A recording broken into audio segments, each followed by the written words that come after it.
ஒரு unboxing video பார்க்கலாமா?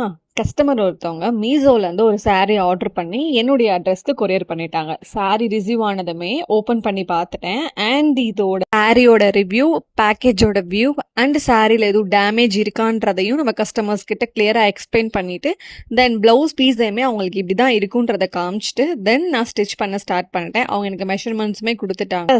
Ready to wear sorry தான் கன்வெர்ட் பண்ண போகிறேன். கஸ்டமர் சாரி கிட்ட தெரியாதனால நம்மளுடைய ரீல் பார்த்ததுமே நம்ம கிட்ட புக்கிங் பண்ணிட்டாங்க. ஃபர்ஸ்ட் ஒரு saree வந்துட்டு பண்ணி பார்த்துட்டு அதோட ஃபிட் எப்படி இருக்குன்னு பார்த்துட்டு அடுத்தடுத்த சாரீஸ் வந்து கண்டினியூ பண்றேன்ற மாதிரி சொல்லியிருந்தாங்க. எனக்கு இந்த பர்சனலா இந்த saree ரொம்ப பிடிச்சிருந்தது. ஆரஞ்சு அந்த மெரூன் கலர் காம்பினேஷன் அடிப்பொலியா இருந்தது. ஓகே, இப்போ ஃபிட் செக் எப்படி இருக்குன்னு பார்த்துடலாமா? ஜஸ்ட் சாரியை இந்த மாதிரி ஒரு ஹூக் போட்டுட்டு பல்லு எடுத்து மேலே போட்டாலே போதும். 5 செகண்ட்ஸ் கூட இல்லை, நீங்கள் சட்டுன்னு ரெடி ஆயிடலாம். இந்த saree உங்களுக்கு டே ஃபுல்லாக கம்ஃபர்டபுளாக இருக்குங்க. Literally trust me. அண்ட் இந்த சைடு ஸ்ட்ரக்சர் இதுதான் saree கட்டும்போது நிறைய பேர் வரலன்னு ஃபீல் பண்ணியிருப்பீங்க. ஸோ இனிமேல் அந்த டென்ஷன் வேணாம். உங்களுக்கு saree கட்ட தெரில, உங்கள் வார்ட்ரோப்பில் சும்மா சாரீஸை வச்சுருக்கீங்கன்னா எனக்கு சென்ட் பண்ணுங்கள். அண்ட் இந்த ரெடி டு வியர் saree கன்வர்ஷனோட ப்ரைஸ் தெரிஞ்சுக்கணும் அப்படின்னா எனக்கு டேரெக்டாக மெசேஜ் பண்ணுங்கள். பாய்.